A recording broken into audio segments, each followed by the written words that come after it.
What if I told you that a single military regiment, just one unit, gave rise to national heroes for two countries that would become bitter rivals?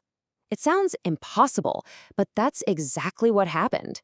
Today, we're diving into the incredible story of the Frontier Force Regiment, a unit with a legacy literally split in two by history.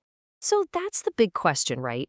How on earth does one single regiment with one shared history end up producing celebrated generals for both the Indian and the Pakistani armies? It's a genuine paradox, but the answer is woven into the lives of some truly remarkable soldiers. All right, let's put some faces to this story.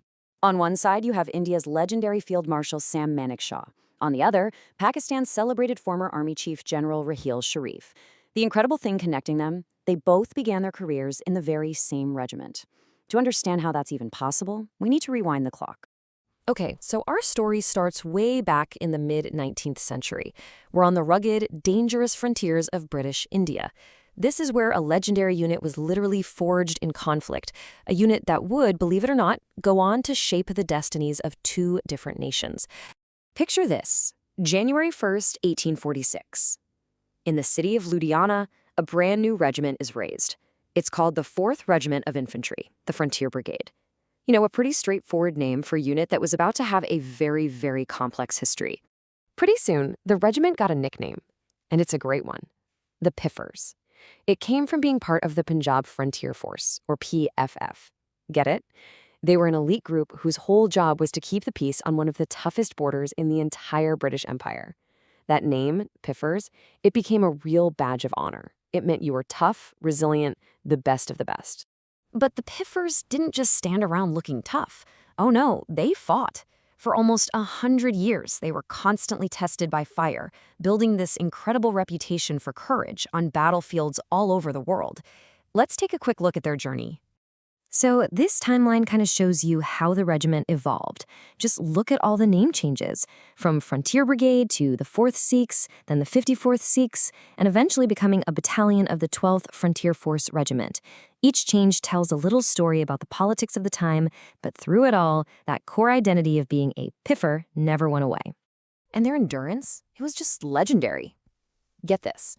During the Indian Mutiny in 1857, these guys marched 560 miles in just 30 days, through a scorching Indian summer.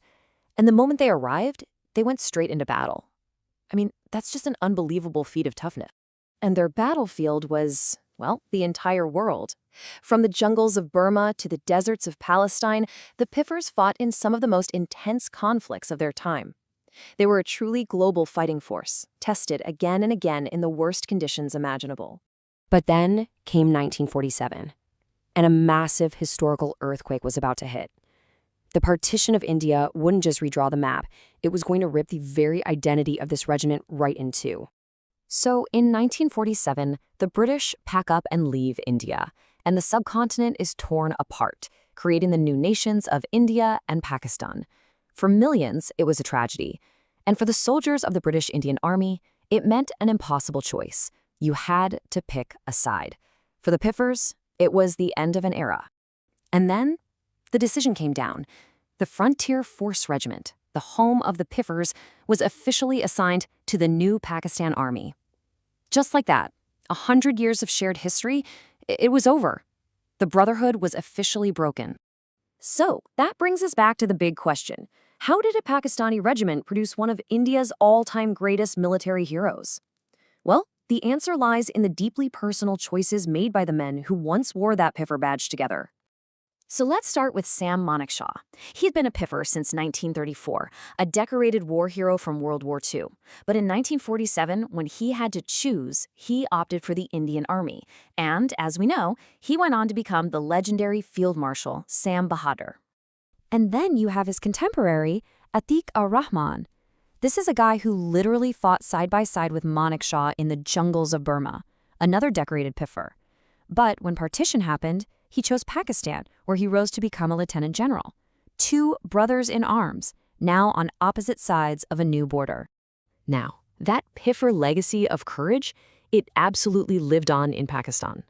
During the 1971 war against India, an officer named Major Shabir Sharif, serving in the Piffers successor unit, fought with such incredible bravery that he was posthumously awarded the Nishan-i-Haider. That's Pakistan's highest possible award for valor. And the Sharif family's connection to the Piffers doesn't end there. Shabir's younger brother, Raheel, also joined the very same regiment.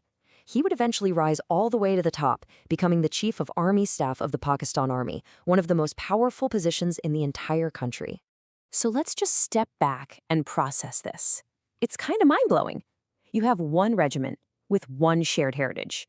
From that single unit, you get an Indian Field Marshal, a Pakistani Chief of Army Staff, decorated heroes from World War II under the British, and a recipient of Pakistan's highest medal for valor. I mean, that is a truly unique story in military history. A shared past, a divided future. The story of the Frontier Force really reminds us that history is never a straight line, is it? It's messy, it's this tangled web of personal loyalties, huge political decisions, and consequences no one could have ever seen coming. It kind of makes you wonder, what other incredible stories are hidden inside the institutions that shape our world today?